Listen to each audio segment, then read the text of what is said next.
Halo semua, kembali lagi di channel Ferdi Arifin. Kali ini saya akan membahas tentang bagaimana cara membuat latar belakang dalam skripsi. Oke, simak. Ya, sebelum kita mulai, mungkin teman-teman bisa subscribe dulu di channel ini. Terus kali ini kita akan mulai membahas tentang bagaimana sih cara membuat latar belakang dalam proposal skripsi atau dalam skripsi lah.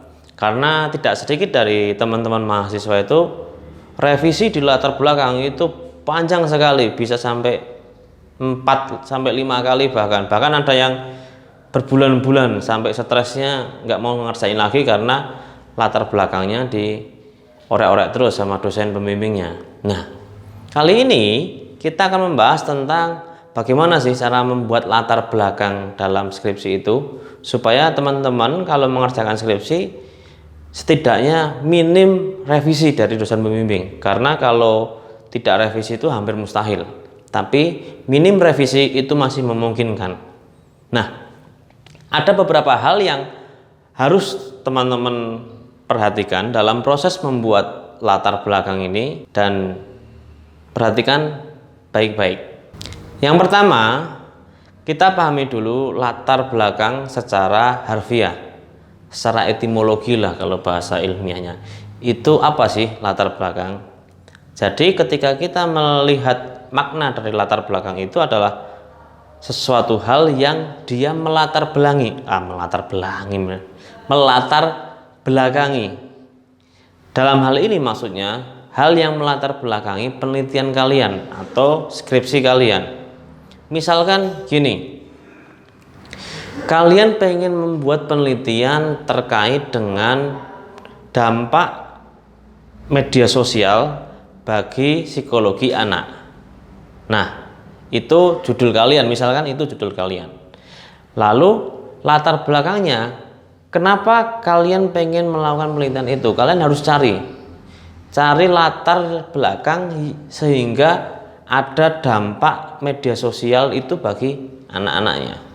Misalkan kalian mencari dampak media sosial ya, misalkan bullying, terus asosial, terus apatis, itu beberapa dampak.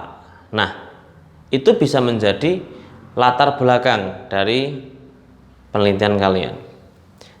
Jadi kalau kita melihat latar belakang itu, kalian harus tanamkan betul di kepala ini bahwasanya latar belakang itu berkaitan dengan alasan kalian melakukan penelitian, dalam kasus ini skripsi.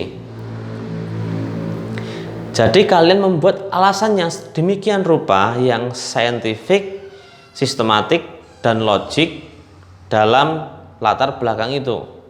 Bagaimana caranya? Kalian kumpulkan dulu case-case atau data-data terkait dengan fenomena-fenomena yang ada dalam topik penelitian kalian. Misalkan tadi kasusnya dampak media sosial bagi psikologi anak, kumpulkan dulu kasus-kasusnya, kasus-kasus psikologis atau penyakit psikologis yang terjadi pada anak akibat media sosial. Bisa kalian mengumpulkannya itu dari berita, atau kalian bisa mengambilnya itu dari data Komnas Perlindungan Anak mungkin, atau KPAI. Itu biasanya mereka lembaga-lembaga yang punya tanggung jawab untuk melihat bagaimana sih proses atau fenomena anak-anak di masa yang sekarang ini. Ya nggak sekarang, dari dulu sampai sekarang lah. Biasanya mereka yang bertanggung jawab dalam arti publikasi penelitiannya ada, terus masalah-masalahnya ada, dan biasanya free access. Kalian bisa ambil di situ. Atau mungkin kalau tema yang lain itu juga kalian cari aja fenomena-fenomena yang benar-benar ada di lingkungan masyarakat kita. Bisa kalian dari sumbernya media massa, itu nggak masalah. Yang penting case-nya itu jelas. Case jelas, kalian bisa jadikan itu menjadi dasar kalian melakukan penelitian. Oke. Lalu setelah kalian membuat latar yang jelas atau alasan kalian jelas dalam latar belakang, kalian harus menunjukkan kebermanfaatan apa yang sekiranya bisa diambil setelah melakukan penelitian itu. Apa manfaatnya ketika kalian sudah menemukan dampak media sosial bagi psikologi anak? Coba pikirkan. Kalau misalnya nggak ada manfaatnya, ya udah nggak usah dikerjakan, ngapain? Karena tujuan penelitian itu adalah menyelesaikan permasalahan yang ada di dalam masyarakat. Makanya dalam latar belakang itu harus punya relevansi dengan kebermanfaatan. Jadi ketika kalian di paragraf awal di latar belakang itu menuliskan fenomena-fenomena atau kasus-kasus yang terjadi sesuai dengan tema penelitian kalian, paragraf selanjutnya kalian menuliskan kebermanfaatan atau tujuan yang bisa diambil ketika penelitian ini bisa dilaksanakan. Oke.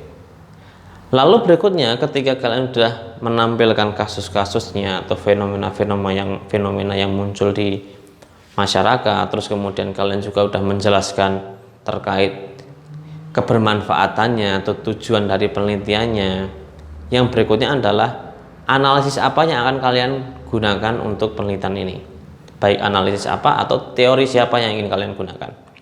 Karena ini nanti menjadi titik poin dari pembimbing skripsi kalian, melihat sejauh mana sih daya pemahaman kalian,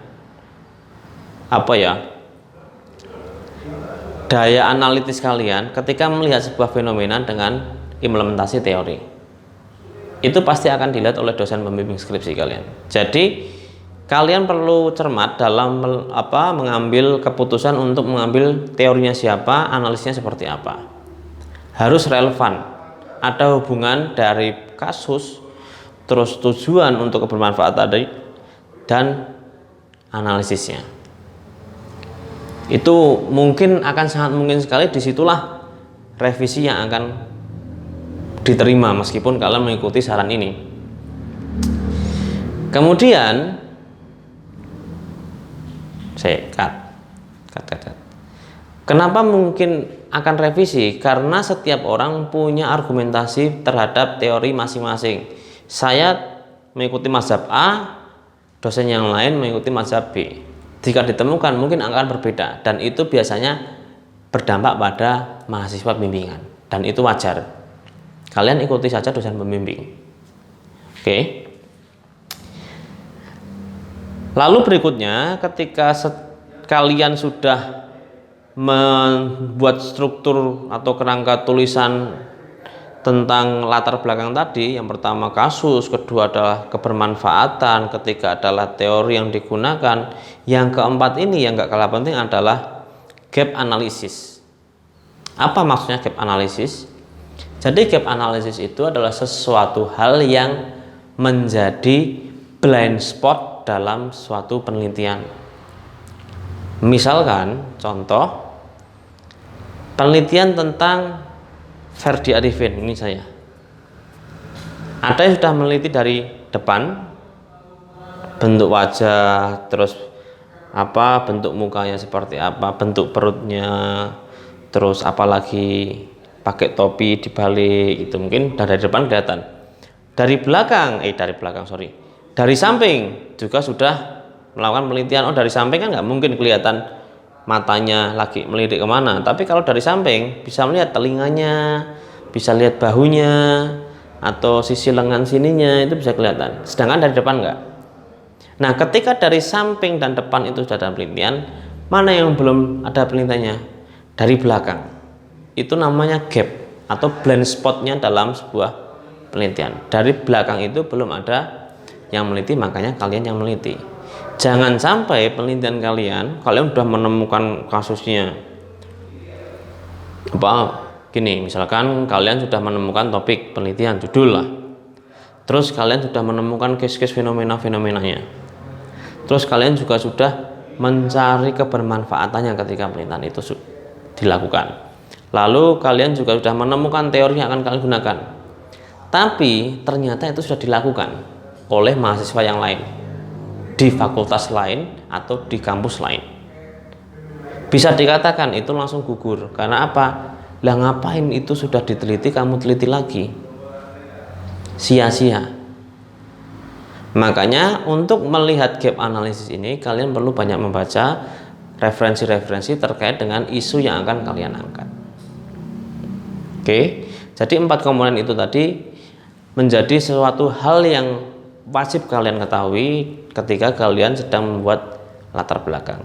Ketika kalian bisa memenuhi keempat komponen itu tadi, aku yakin revisi kalian nggak akan banyak lah, paling masalah kesesuaian teori antara teori yang akan kalian gunakan dengan teori dari dosen itu seperti apa.